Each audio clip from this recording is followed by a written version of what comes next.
seod, mis meil siis Täämbäsik toimus, oma kõraldaja, seod sõirapäivä, mida iist MTÜ Seto Küük. Siim Saatse muuseumi hoovi peal on meil siis 16. kõrda juuni keskpaik, kuid laupäeval toimunu sõirapäiv, mis siis on saanud alguse tollest, et Saatserina nulka on nimetatud Kohopime nulgast ja Kerkot Kohopime kerkost, no siis oli vaja muuseumil ka midagi säänest ette. Teist aastat järjest korraldame sõira tegemise võistluse siin koha peal. Meil on väga palju sarnasusi lätlaste ja setode vahel ja sõir ehk Sears on üks neist. Leedu keeles on suuris, läti keeles on Sears, seto keeles on sõir ja riigi keeles on seir, nii et kõik üks ja sama. Jaanipäevaks tuli sulle külla terve suur suguvõsa ja naabrid ja kõik inimesed, mis tähendas seda, et see sõir pidi olema väga palju. Kümned kindlasti peab panema jaani.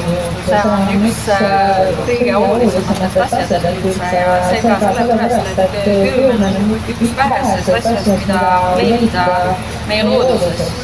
Ma pean ütlema, et siis, kui ma väga palju olin kuulnud sellest sõirast ja Setomaast, aga veel ei olnud, siis tulnudki ikkagi korda. Siis esimene kord, kui ma nägin, mis see sõir on, mul oli ikkagi väga suur. Siis ma ootasin midagi väga erilist ja siis tuli välja, et see on meie tavaline Jaani Sears. Mis on selle sõira tegemise juures kõige tähtsam? Minu meelest kõige tähtsam on tuju ja tahtmis seda teha ja maitsta ja teistele anda.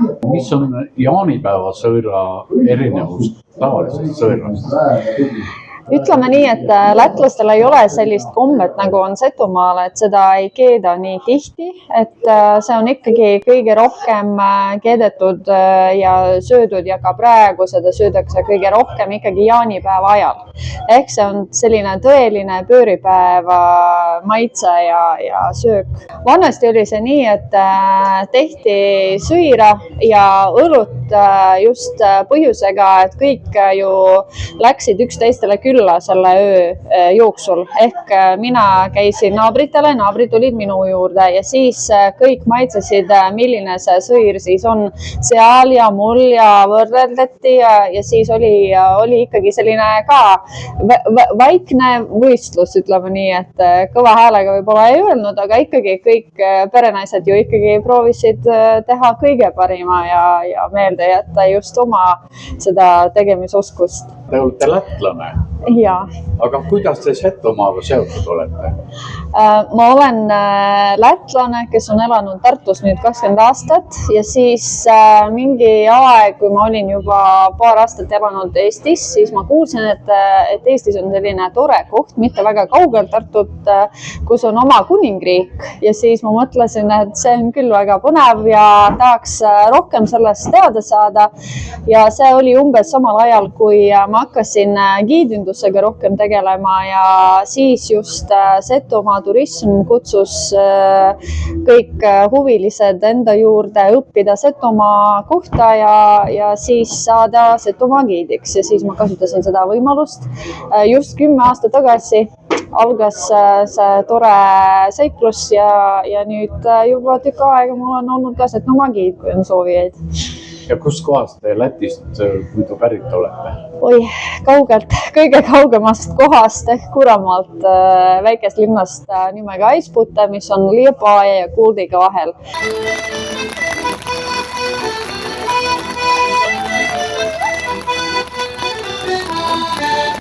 Vastad oli Põlduvik ja Nurmisoor, vastad oli Põlduvik ja Nurmisoor, haileli, Põlduvik ja Nurmisoor. Nurme peal on vanamees vast küpperpää, nurme peal on vanamees vast küpperpää, haileli, vanamees vast küpperpää. Ütel tere näiakene, kardavani kabukene, ütel tere näiakene, kardavani kabukene, haileli, see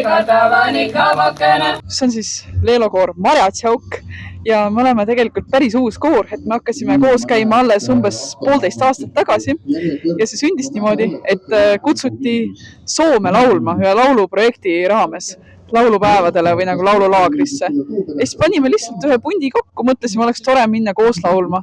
Käisime ära ja siis pärast tundsime, et tegelikult koos oli nii vahva laulda ja jätkaks täitsa. Ja siis niimoodi me vaikselt hakkasime järjest rohkem ja rohkem koos laulmas käima ja koor oligi sündinud. Nimi tuli hiljem. Ja kus kohas te olete? Tegelikult meil on liikmeid erinevatest Setomaa nulkadest, et me käime kokku tegelikult Tartusse üldse, aga ongi see, et meil on igal ühel nagu omad sugulased erinevatest Setomaa paikadest, et me ei saa öelda, et me oleme ainult näiteks Mikitamäe kandi või ainult Saatse kandi koor, et meil on jah, igalt poolt on rahvast. Ja siis jah, Tartus käime kokku, et Tartu on tegelikult üldse kõige suurema setode arvukusega linn. Aga mis on Setole elus sellist põnevat köitvat? Oskad vastata sellele? Kõik on põnev ju. Sõna ja loo ja jutu, mis on laulude sees. Need on kõige põneva mu jaost. Ja vast see ka, et tegelikult Seto laule ei saa kunagi ju lõplikult kõiki ära õppida, et ongi, et esiteks arhiivis on neid kõvasti, neid saab juurde teha, saab improviseerida hästi palju, et jah, nagu seenekese, et siin tämpäs atas, siis kui nu sõna ütleja saava ka märjast, siis kasu see sõna manu. No me pea kaema. Ja see improvisatsioon, see on niimoodi, et sõnad tekivad kohe iseenesest koha peal või? Vahepeal üks, et mõnikord on niimoodi, et midi mänsegi käugi või esinemise jaost mõne laulu nagu ette valmis. Anna ütles tämpägi, kui mi siih lauli, siis meil on üks sääne laul, et koh ma kõnele tollest, et kuis mi ilosa ilma ja päevapaistega laula. No ei saa tämpe säänsest ilmast laulda ja siis ma tämpe õkva kipast pani mõne sõna tõisilde ja siis sündi laul, et kuis mi saa laulda ka siih vihmaga. Eiski jah, kui parhilla olei nii suure päevaga ilm. Ja millised on teie koori plaanid edasised? Võinu sannad ette suveaigu ja siis ei ole mänsiki plaane. Plaan on nagu, et tuvi luhta minna. Aga koorikene või sõprus tuud ei taha, et luhta lääsi. Aga kuningriigi ikka tulete? Üks jaa. Kuningriigih on mega üts hinda iist väle. Ehkki ma arva, et Moosio ma taha sõnalise võistlust ka pruumi ja teid üte harda. No võt, tekkis plaan. No edasi mi laula üks, et tuud mi pooleli joht jätäi. Iga aastaga õpime midagi juurde, et mida veel paremini teha, mida veel huvitavamalt teha. Ja see aasta tõesti sai nüüd teist korda korraldatud koha peal sõira tegemise võistlus, kus siis osa võtsid 8 erinevat sõirategijat ja nende seas oli ka üks mees. Täna oli selline huvitav asi, et see sõirategu ei olene mitte ainult toorainest, vaid siin Setomaal räägitakse, sõirategu oleneb ka igasugustest muudest asjadest ja üks asi on ka ilm. Ja täna olid kõik sõirategijad väga elevuses, et mis saama hakkab, sest eile lõi äikest. Et kui keegi teab vanarahva tarkus, siis äikesega võib näiteks piim üldse ära minna ja just, et ja kõik tänased võistlejad proovisid eile kodus ka sõira teha ja nii mõnigi tundis muret, et sõira ei hakanud kokku. Et kuidas see siis täna välja mängib, aga rõõm on öelda, et kõikidel sõirategijatel tuli siiski sõira tegemine väga ilusti välja. 2021. aastal sai sõir geograafilise tähise tunnuse. See tähendab seda, et kui tegelikult sisuliselt on tegemist Koogimaa juustuga, siis sõiraks saab seda nimetada vaid Setomaal või Vana-Võromaal. Mina olen Obinitsas kandist pärit, Mastlova külast, Harro Talust. Ikka arvasin, et me peame ikka seda tegema ja oskama ja minul oli niimoodi, et ma mäletasin lapsepõlvest kunagi, et mul peab olema see sõir kuidagi tegemise ajal hästi selline nagu veniv ja tõstad niimoodi kuldiga, siis ta kohe nagu venib kaasa ja ma proovisin seda nagu mingil ajal teha, aga see ei tulnud üldse, ta ei hakanud mul venima, ta oli seal kuidagi seal potis selline nagu kuidagi pudrune ja mulle üldse ei sobinud see ja siis ma lõpuks otsustasin, et mis ma seda materjali raiskan, et las teevad teadjad need seto naised ja ma siis lihtsalt käin ja söön. Aga siis oli niimoodi, et mingisuguse pulmapidu oli, kus siis õigime ema seal järgmisel päeval jagas paar õpetussõna mulle, et pead ikka puuluitsega mööda potti tuia mõni kaua, kuni kokku rakassin. Ja siis ma mõtlesin, et küll me siis proovime veel.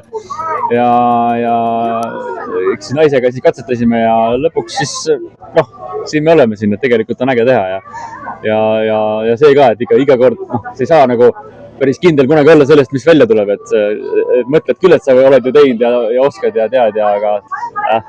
Mis on sõira tegemise juures kõige tähtsam? Esiteks pead sõira ise olema ja siis hää tooraine pead olema ja kindlasti võis olla mingi põhjus, mille sõirad et Setomaal pead olema tavaliselt tetti siis mänsegi pido või praasniku või küläpühäaigo, et surnuaidaga ütehvõtmisest või muidu X pühjaigo tetti. Millest sõltub üldse sõira tegemine, sõira valmis saamine ja kas iga kord läheb eri moodi? X lätt eri moodi, jah. Teeks kohopiime, ta tohi värske kohopiim olla ja sa pead toda lahja pead kõik olema ja et kuidagi oma kanamuna võisi olla ja et mingi säänse tähtsa asja, kui sul olema hommava, siis muidugi õgast asjast saad määntsegi sõira, aga just, et ta vadakind läheb ilosahe välja tulesi ja kipalt kokku lääsi ja siis pead olema juba saisnu kohopiimakane või tohi lihtsalt värske olla. Kuidas tänane sõira tegemine läks? Tämbe läks nii nagu tellija materjalist ütlesi, et nii kui materjal kätte anti, sänemääne oll ja oles nii, et ega üle kivide kändude läks oles mõte, et mul oli pliidikane vähekane lääs nii kuumast nagu vaia oll ja tuuga läts alt, aga peres ma vaheti toda pliiti ja siis läts ilosahe ja näed, tul välja, et rahvale ka maitsesi ja sai edimetse koha. Mida esimene koht tähendab teie jaoks? Setomaal on kõik avu oma üks väga tähtsa ja suure ja olulise, et nüüd tule aasta aigu toda sõiralippu kohki kuigi korge hoita ja saad hinda jaost mängma ka panda, kui tahad, siis ega tunnustähe välja visata, kui kellegile näüdada midagi ja tahad, et siis ikkagi, et olete meistrivääriline. All sinise taeva, üle mustava maa, käib valgete pilvedel lend. Siit rõõmu ja vaeva, ma mõlemad saan, mu juured on siin idanen.